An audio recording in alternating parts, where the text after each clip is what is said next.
नमस्कार। कहानी संग्रह में हमारे सभी दर्शकों का हार्दिक स्वागत है। दर्शकों, आज हम आपके समक्ष इस वीडियो के माध्यम से श्रावण मातम का दूसरा अध्याय लेकर आए हैं, जिसे सुनने सुनाने से भगवान भोलेनाथ की कृपा से सभी कार्यों में सफलता तथा रुकावटें दूर होती हैं, बस सुख समृद्धि की आभास होता है। महात्म्य सुनने से पहले कमेंट में भगवान भोलेनाथ की जय लिखना न भूलें, और यदि आपने अभी तक हमारे चैनल को सब्सक्राइब नहीं किया तो सब्सक्राइब करें, वीडियो को शेयर एंड लाइक अवश्य करें। संपूर्ण जानकारी के लिए वीडियो को अंत तक जरूर देखें। भगवान शंकर सनत कुमार जी से बोले, हे ब्रह्मा पुत्र, आप दयालु हैं, समस्त 12 गुणों से युक्त श्रोता हैं। आपने जो भी श्रावण मातम्य के विषय में सुना तथा जो रह गया है वह मैं आपको विस्तार पूर्वक बताता हूँ।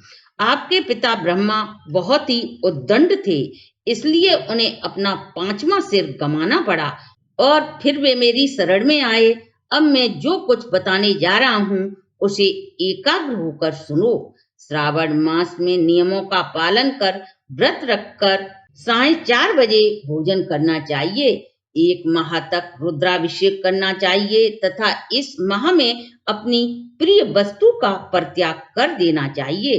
पुष्प, फल, धान्य, तुलसी की मंजरी युक्त पत्ती, बेल पत्रों से मेरी पूजा अर्चना करनी चाहिए। कोटिलिंग पूजन जरूर करना चाहिए। ब्राह्मणों को प्रेम पूर्वक भोजन व नियम संयम का पालन करना चाहिए। मुझे पंचामृत से अभिषेक अत्यधिक प्रिय है, अतः यह अवश्य करें। इस माह में किया जाने वाला कृत अनंत फल देने वाला होता है। भूमि पर सहन, ब्रह्मचर्य का पालन करना चाहिए। सत्य का पालन करें व बर्तनों का परित्याग कर पत्तलों में भोजन ग्रहण करें। सुबह स्नान कर पूजा पाठ करें। इंद्रियों को वश में कर एकाग्र मन से मेरी पूजा करें। इस महीने में मंत्रों का श्रवण भी सिद्धि देने वाला होता है। गायत्री मंत्र व ओम नमो शिवाय का जाप करें। श्री सूक्त का जाप और भी अधिक फलदायी होता है।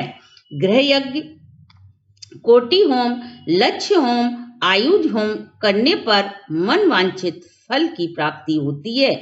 जो व्यक्ति इस महीने में एक भी दिन नियम संयम से व्रत को छोड़ देता है वह प्रलय काल तक घोर नरक में जाकर निवास करता है। मुझसे श्रावण माह से अधिक और कोई माह प्रिय नहीं है। इस माह में निष्काम भाव से किए गए कर्म स्वरूप मोक्ष की प्राप्ति होती है। हे सनत कुमारों, इस माह में करने योग्य जो धर्म कहे गए हैं उसे ध्यान पूर्वक सुनो। रविवार को सूर्य की उपासना करनी चाहिए। सोमवार को मेरी पूजा व भक्ति का दिन है। मंगलवार को मंगला गौरी व्रत रखा जाता है। बुधवार को बुद्ध देव की पूजा व्रत, बृहस्पतिवार को गुरुदेव का व्रत, शुक्रवार को जीवंतिका देवी का व्रत, शनिवार को हनुमान व नरसिंह का व्रत रखा जाता है। अब मैं तुम्हें तिथियों के अनुसार होने वाले व्रतों को बताता हूँ। श्रावण मास के प्रथम पक्ष की द्वितीया तिथि को उद्वर नाम का व्रत होता है। शुक्ल पक्ष की तृतीया को गौरी का व्रत, श्रावण शुक्ल पक्ष की चतुर्थी को दुर्वा गणपति नामक व्रत होता है। इसे विनायक चतुर्थी या गणेश चतुर्थी के नाम से जाना जाता है। श्रावण शुक्ल पंचमी को नाग पूजन व्रत, श्रावण शुक्ल षष्ठी को सुबोधन का व्रत रखा जाता है। श्रावण शुक्ल पक्ष सप्तमी को शीतला देवी का व्रत रखा जाता है। अष्टमी एवं चतुर्थी तिथि को देवी का पवित्रारोपण करना चाहिए। श्रावण मास के कृष्ण पक्ष तथा शुक्ल पक्ष की नवमी को नक व्रत करने का प्रधान है।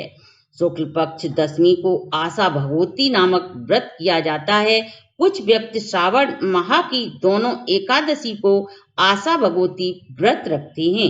श्रावण शुक्ल पक्ष द्वादशी को भगवान श्री हर विष्णु का पवित्रारोपण करना कहा गया है, इसलिए इस तिथि को भगवान विष्णु का श्रीधर नाम से अर्चन उत्तम गति की प्राप्ति करता है।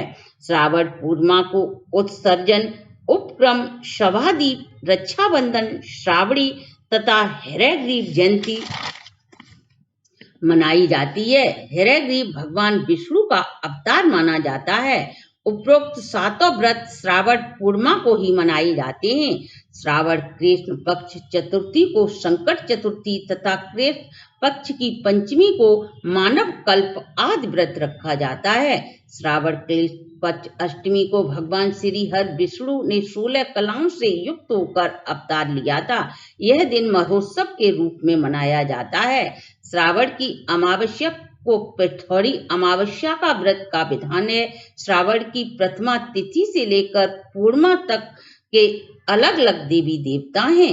प्रतिपदा के अग्नि, द्वितीय तिथि के ब्रह्मा, तृतीय तिथि की गौरी, चतुर्थी तिथि के गणेश, पंचमी तिथि के नाग, षष्ठी तिथि के स्कंद, सप्तमी तिथि के सूर्य, अष्टमी तिथि के शिव, नौमी तिथि की दुर्गा, दसवीं तिथि के यम, एकादशी के विश्वदेव स्वामी हैं।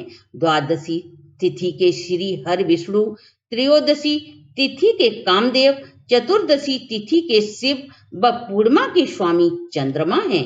अमावस्या के स्वामी पितृदेव, जिस देवता की जो तिथि है उस तिथि को उसी देवता का पूजन अर्चना करनी चाहिए। इस श्रावण मास में सूर्य अगस्त नक्षत्र का उदय होता है। अगस्त ऋषि को 7 दिन पूर्व से ही अर्घ देना शुरू कर देना चाहिए। 12 महीनों में सूर्य देव अलग अलग नाम से प्रज्वलित होते हैं।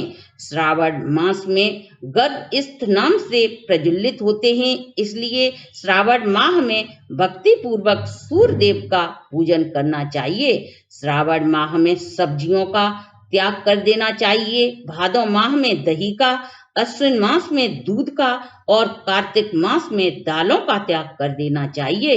यदि कोई भगवान की भक्ति में ये संपूर्ण चीजों का त्याग कर देता है तो उसे सभी मनोवांछित फलों की प्राप्ति होकर छोड़ी गई वस्तुएं 1000 गुना बढ़कर पुण्य प्राप्त होती हैं। हे मुनि श्रेष्ठ, इस श्रावण मास में मनाए जाने वाले व्रत और धर्मों का विस्तार पूर्वक वर्णन करना कई 100 वर्षों में भी पूरा नहीं हो सकता। भक्त मेरे तथा हरि के निमित्त संपूर्ण व्रतों को करें। मुझ में तथा श्री हरि में कोई भेद नहीं है। मेरे भक्त श्री हरि को अति प्रिय हैं तथा श्री हरि के भक्त मुझे अति प्रिय हैं। जो भी प्राणी इसमें भेदभाव की परिकल्पना करते हैं वे नरक के गामी होते हैं। हे सनत कुमारों, श्रावण माह के धर्म पालन अवश्य करें। यहीं पर हम दूसरे अध्याय को विश्राम देते हैं। बोलिए भगवान भोलेनाथ की जय।